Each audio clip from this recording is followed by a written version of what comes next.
Muy buenas con todos, sean bienvenidos al video del grupo 9.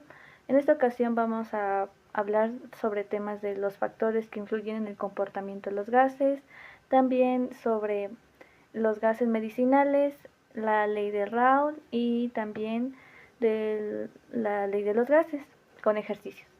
Como primero tenemos que los gases tienen unas propiedades debido a lo que tienen sus partículas que están separadas entre sí y también que estas partículas van a estar en constante movimiento. Los factores que vamos a hablar son la temperatura, presión, volumen y entre otras. Como primero tenemos la temperatura. Nosotros cuando tenemos un gas y aumentamos su temperatura, las partículas de este van a comenzar a moverse más rápido, ya que a mayor temperatura, mayor energía cinética. Un ejemplo es si tenemos un globo, el cual lo vamos a exponer a lo que es al calor de los rayos solares. Las partículas que están dentro del globo van a comenzar a moverse mucho más rápido por el aumento de temperatura, incluso aumentándolo, o sea, expandiendo el globo y puede ser haciéndolo explotar. Ya. Como factor 2 tenemos la presión. La presión influye directamente con la distancia entre las moléculas. Cuando hay una mayor presión, en las partículas van a comenzar a comprimirse. Entonces, si tenemos una mayor presión o una presión demasiado alta, va a hacer que esto de los gases ideales el comportamiento se va a desviar, es decir, debido a las fuerzas intermoleculares. Un ejemplo es que tenemos el aire dentro de una llanta, va a ser mucho más, va a tener una presión mayor comparada para lo que está el aire exterior. Como siguiente tenemos lo que es el volumen. El volumen corresponde al espacio disponible que tenemos, el espacio disponible para el movimiento. Entonces, si nosotros comprimimos el volumen, el movimiento del gas o de las partículas de este gas va a ser demasiado, no se van a poder mover. Por lo tanto afecta en las propiedades de los gases. Un ejemplo es, tenemos un émbolo de la jeringuilla, el cual vamos a tener un gas. Entonces, si nosotros aplicamos una fuerza, el gas va a comenzar a comprimirse hasta cierto punto. Entonces, como cuarto que tenemos es la cantidad de sustancia. La cantidad de sustancia está expresada en moles, la cual esta de aquí tiene que ver con la propiedad de colisiones, es decir, que si hay mayor sustancia, va a haber mayor probabilidad de que se colisionen las partículas entre sí. Es decir, un ejemplo, cuando inflamos un balón, se añade más aire y aumentando la cantidad de colisiones que pueden haber de las partículas en su interior. Y como último tenemos la masa molecular, es decir, que si tenemos una mayor masa molecular, va a hacer que la velocidad disminuya, ya que va a ser mucho más pesado. Y si tenemos menor masa molecular, va a ser mucho más liviano. Un ejemplo tenemos como un globo que está lleno de hidrógeno. El hidrógeno va a hacer que este globo flote, se eleve más rápido, comparado a si nosotros llenamos un globo con aire. Y esas han sido las cuales hacen que el comportamiento de los gases cambie. La ley de Raoult. La ley de Raoult es una ley fundamental para la física, química y termodinámica. Esta ley fue propuesta por el químico francés Francois-Marie Raoult en 1887. Esta ley describe cómo cambia la presión de vapor de un líquido cuando se le añade otra sustancia para formar una disolución ideal. El enunciado fundamental nos dice que la presión de vapor parcial de un componente volátil en una disolución ideal es igual a la presión de vapor del componente puro multiplicado por su fracción molar en la disolución. La fórmula matemática.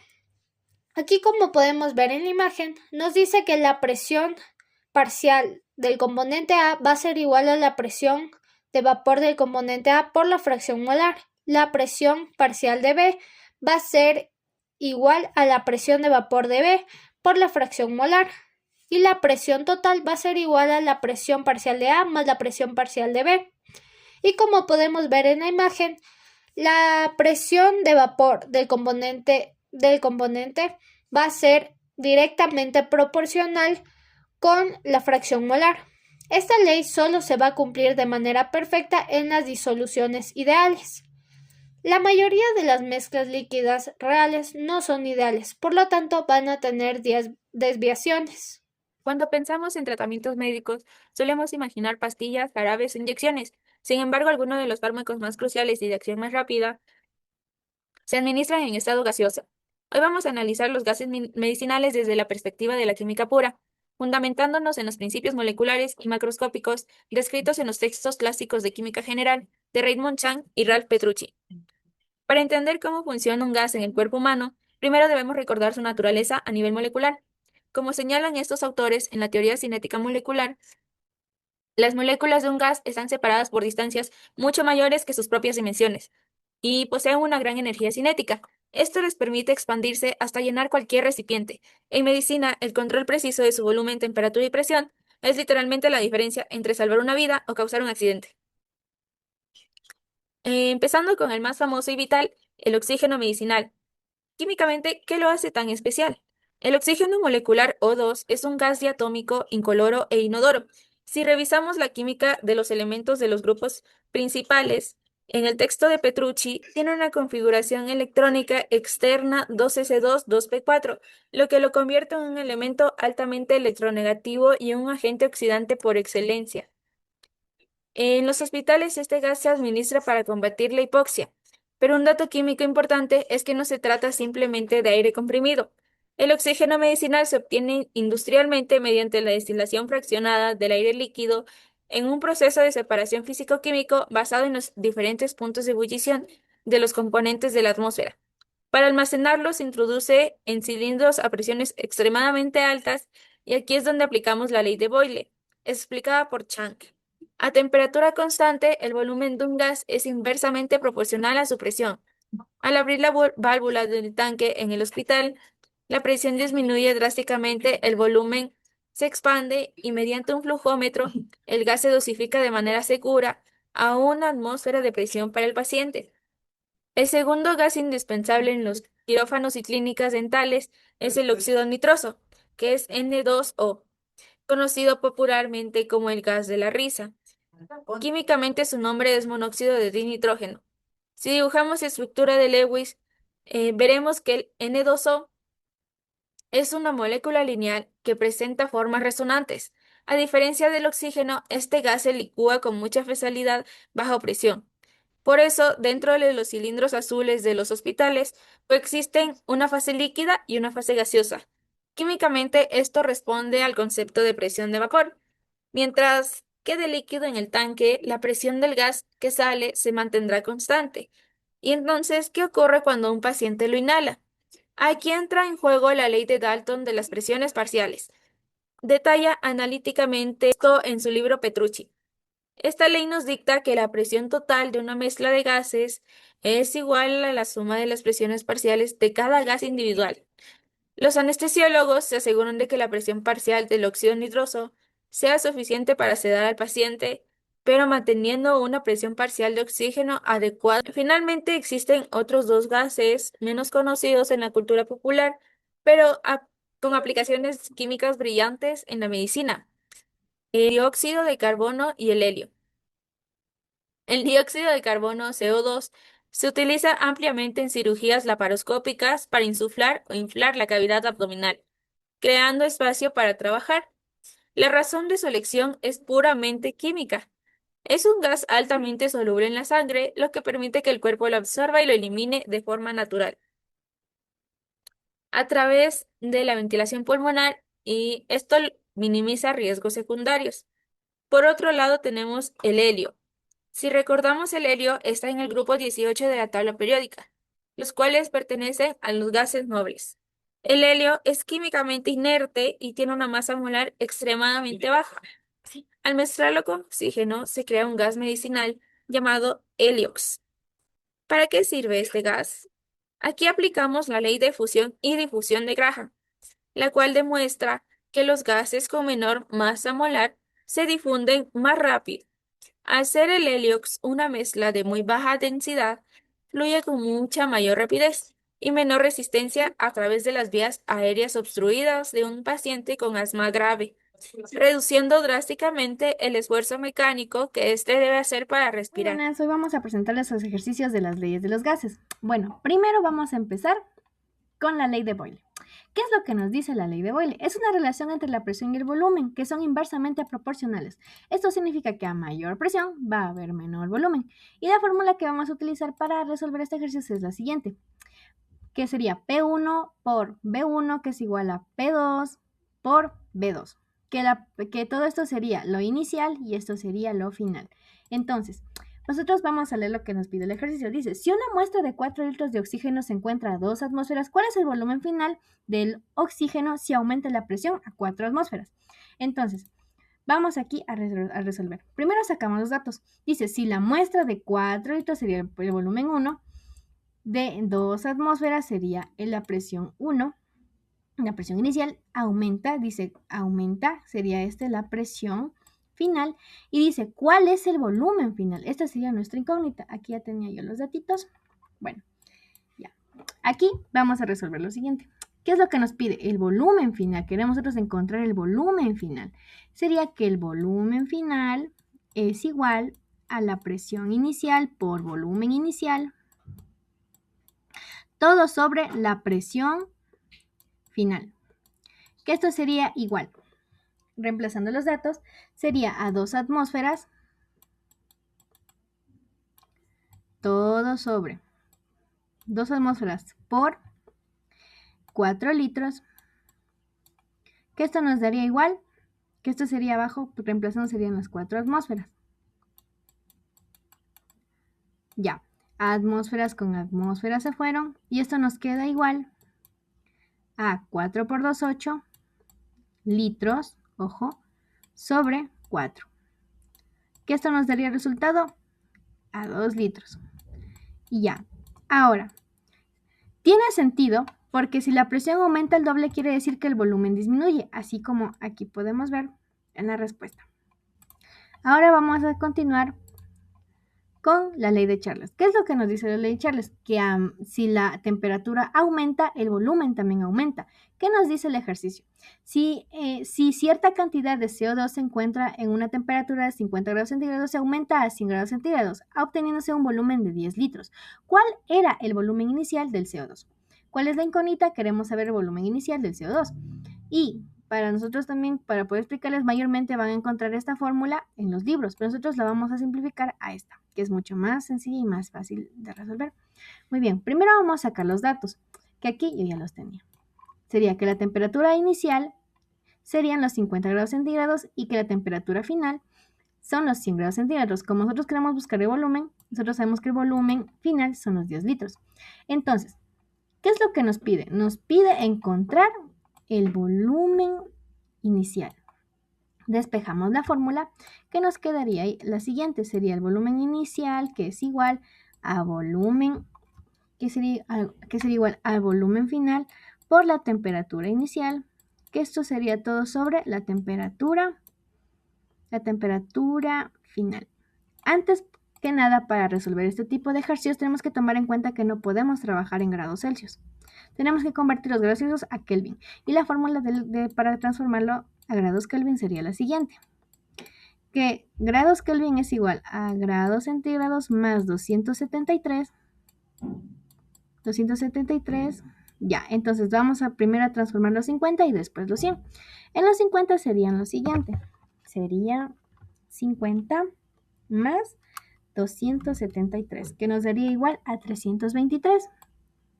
Vamos a ponerlo aquí. 273, que esto nos da igual a 323. Y con los 100 serían 100 grados centígrados más 273, que esto nos daría igual a 373. Todo esto a Kelvin.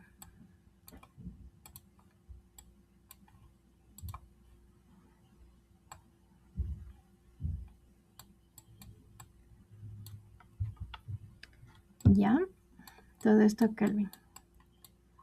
Ya, ahora vamos a reemplazar. Listo. Ahora,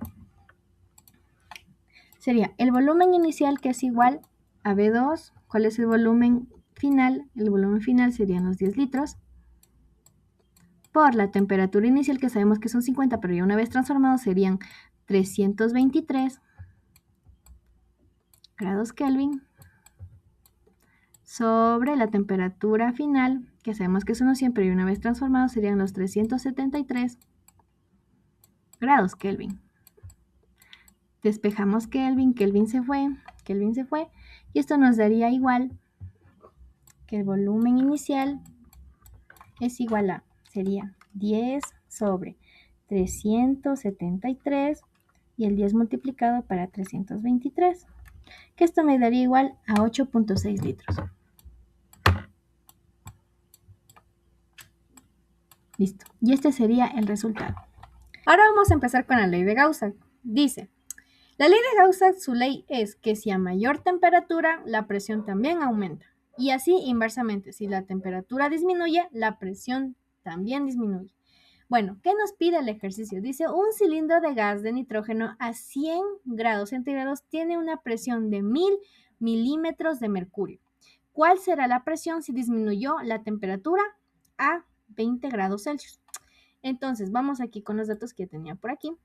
Ya, los datos serían que la temperatura inicial serían los 100 grados centígrados, que ya sabemos que tenemos que convertirlos a Kelvin, y nosotros sabemos que los 100 grados centígrados serían 373 grados Kelvin. ¿Ya? Y que tenemos la presión inicial, que serían los 1000 milímetros de mercurio. La presión final es la que nosotros queremos saber. Entonces, si yo tengo la temperatura a 20 grados centígrados, tengo que yo transformarla a Kelvin, que serían 20 grados centígrados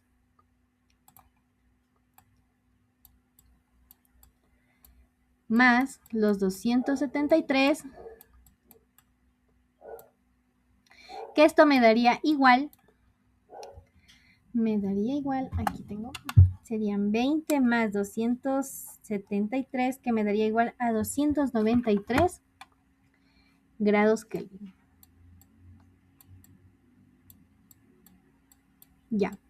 Ahora vamos a reemplazar y despejar la fórmula. Sería presión final, que es igual.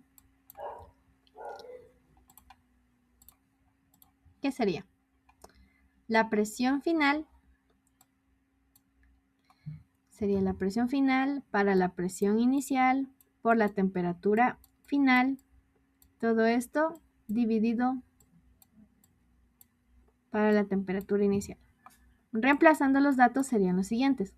Serían 1000 milímetros de mercurio por la temperatura final, que son 20, que ya transformamos, que serían 293 grados Kelvin, sobre los 373 grados Kelvin.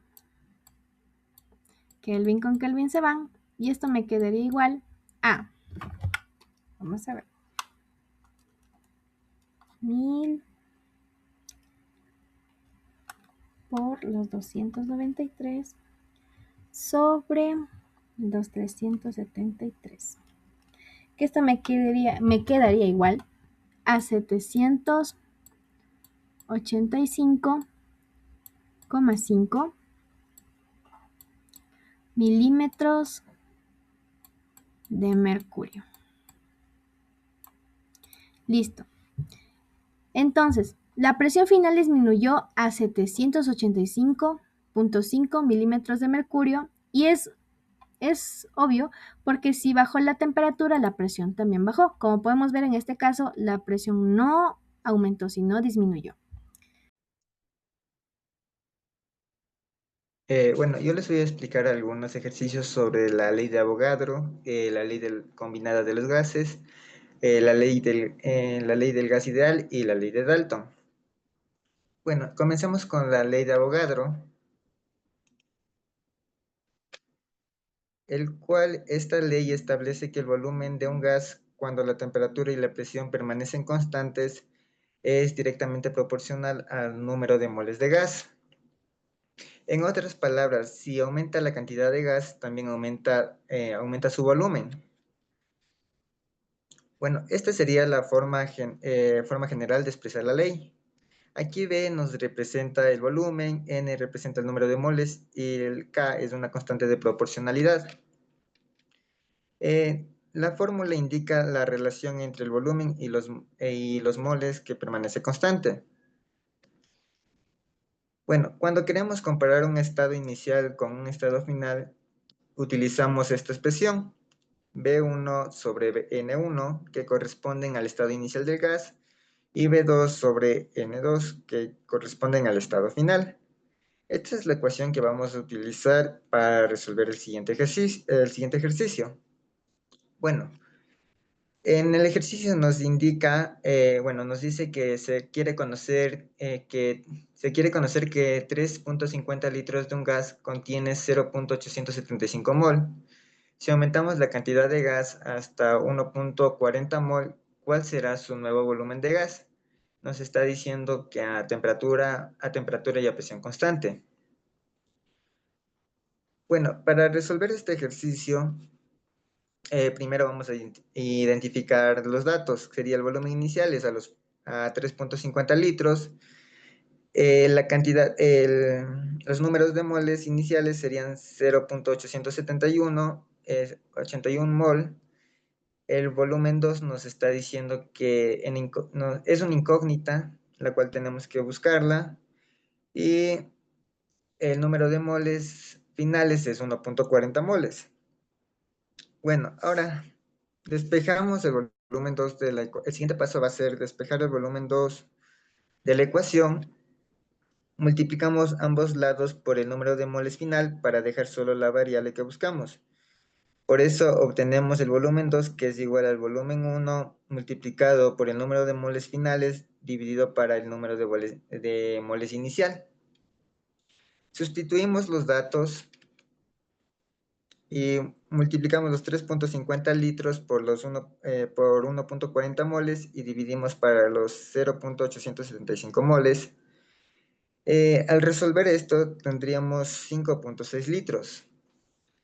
Bueno, este resultado nos demuestra que al aumentar la cantidad de moles, también aumenta el volumen del gas. Como segundo punto tenemos la ley combinada de los gases, el cual esta ley relaciona la presión, el volumen y la temperatura cuando la cantidad de gas permanece constante. La expresión indica que presión por volumen dividido para la temperatura es igual antes y después del cambio. Bueno, aquí también tenemos una fórmula transformada. Tenemos una fórmula transformada que es parte de la misma ecuación que se escribe de esa forma. Aquí aparece claramente las condiciones iniciales y las condiciones finales del sistema. Esta presentación facilita el despeje de la incógnita. Bueno, para entender un poco mejor de esta ley, vamos a hacer un ejercicio, el cual nos dice, se libera un globo de aire con un volumen inicial de 100 mililitros a una presión de 1 atmósfera y una temperatura de 15 grados Celsius. Se busca hallar el volumen final cuando la presión cambia a 0.5 atmósferas y la temperatura final es de 10 grados Celsius. Bueno, el primer paso sería identificar todos los valores conocidos, en los cuales tenemos el volumen 1, la presión 1, la temperatura 1, el volumen 2, que esa es como incógnita que nos están preguntando, la presión 2, la presión final y la temperatura final. Bueno, primero vamos a hacer a la temperatura siempre que debe estar en Kelvin. Por eso lo convertimos los 15 grados Celsius a 288 grados Kelvin y los 10 grados Celsius a 283 Kelvin. Bueno, ahora utilizamos la fórmula del inicio.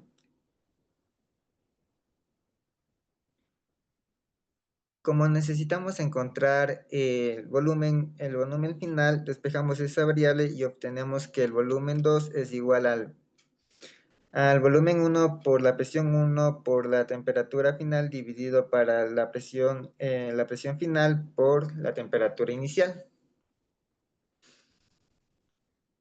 Ahora reemplazamos todos los valores, los 100 mililitros por una atmósfera por 283 Kelvin, todo eso dividido para los 0.5 atmósferas por 288 Kelvin, que al resolverlo tendríamos 196.5 mililitros, observando que al disminuir la presión, el volumen aumenta. El tercer caso es la ley del gas ideal. Esta ley reúne varias leyes de los gases en una sola ecuación, el cual es presión por volumen es igual a los grados de moles por R, que R es una constante, y por la temperatura. Bueno, esta R, cierto, es una constante universal de los gases, la cual es 0.082 atmósferas por litro, todo eso sobre Kelvin, mol por Kelvin. Bueno, empezamos con un ejercicio, el cual nos dice que una bombona de butano, que es C4H10, contiene 12 kilogramos y nos pide calcular el volumen de este gas a 1 atmósfera y 25 grados centígrados. Bueno, lo primero es calcular la masa molar del butano, la masa molecular del butano, que es igual a que sale 58.12 gramos sobre mol.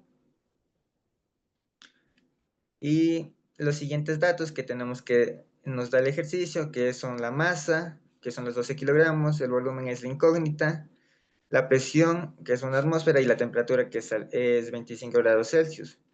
Ahora, primero vamos a transformar los 12 kilogramos a gramos, que nos saldría 12.000 gramos.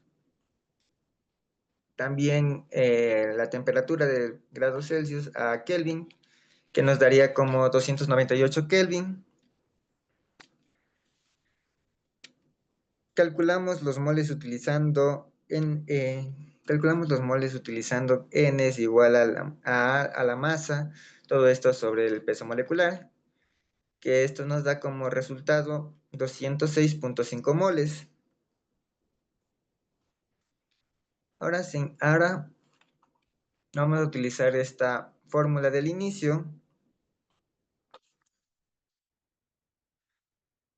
Despejamos el volumen y nos quedaría igual al número de moles por la constante universal de los gases, por la temperatura, todo esto sobre la presión.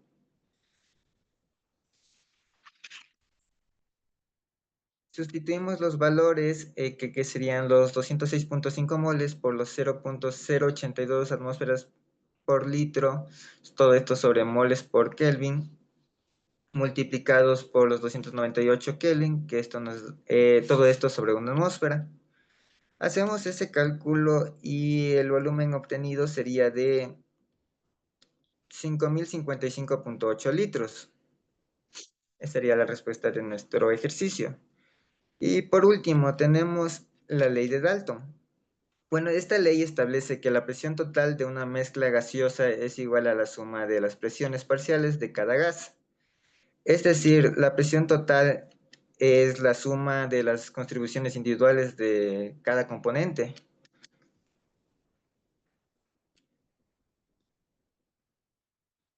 Por eso decimos que las presiones parciales de todos los gases se suman para obtener la presión total.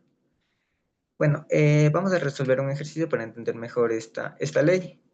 en el cual nos dice, se utiliza una mezcla de helio y oxígeno en los tanques de aire de los buzos submarinos para inmersiones profundas. Para una inmersión particular se bombearon 12 litros de oxígeno a 25 grados Celsius y una atmósfera, y 46 litros de helio a 25 grados Celsius y una atmósfera en un tanque de 5 litros. Calcular la presión parcial de cada gas y la presión total en el tanque a 25 grados Celsius. Como primer paso, vamos a sacar los datos, los cuales tenemos la presión 1, que es la incógnita, tenemos el volumen, que son 12 litros, tenemos la temperatura, que son 25 grados Celsius, la presión también es una atmósfera, también nos piden calcular el número de moles, necesitamos de ley el número de moles de estas dos, de tanto del oxígeno como del helio. También tenemos la constante universal, que es 0.082 atmósferas por litro, todo eso sobre Kelvin sobre mol. Ahora del helio también tenemos del helio no tenemos la presión, pero sí tenemos el volumen 2, que es los 46 litros, y la temperatura, que son los 25 grados Celsius. Bueno, primero vamos a transformar los 25 grados Celsius en 298 Kelvin, que sale 298 Kelvin. Utilizamos esta fórmula, que era la fórmula de la ecuación del gas ideal. Despejamos N igual a presión por volumen sobre R sobre T, que nos quedaría. Al sustituir obtenemos aproximadamente 0.49 moles de oxígeno. Realizamos el mismo procedimiento para el helio. Para el helio, obtenemos aproximadamente 1.88 moles de helio. Ahora calculamos la presión parcial del oxígeno, el cual también utilizamos la misma fórmula de la ley ideal de los gases, pero ahora despejamos la presión y nos quedaría 2.39 atmósferas, la presión 1, y lo mismo lo hacemos con el del helio, que nos quedaría 9.19. 9.19 atmósferas. Bueno, finalmente aplicamos la ley de Dalton y la presión total es igual a la presión parcial del oxígeno más la presión parcial del helio. Entonces sería los 2.39 atmósferas más los 9.19 atmósferas, que esto nos da como resultado 11.58. Esta sería la presión total del tanque. Y con esto podemos comprobar que la presión total es la suma de las presiones parciales de cada gas, tal como establece esta ley. Bueno, gracias.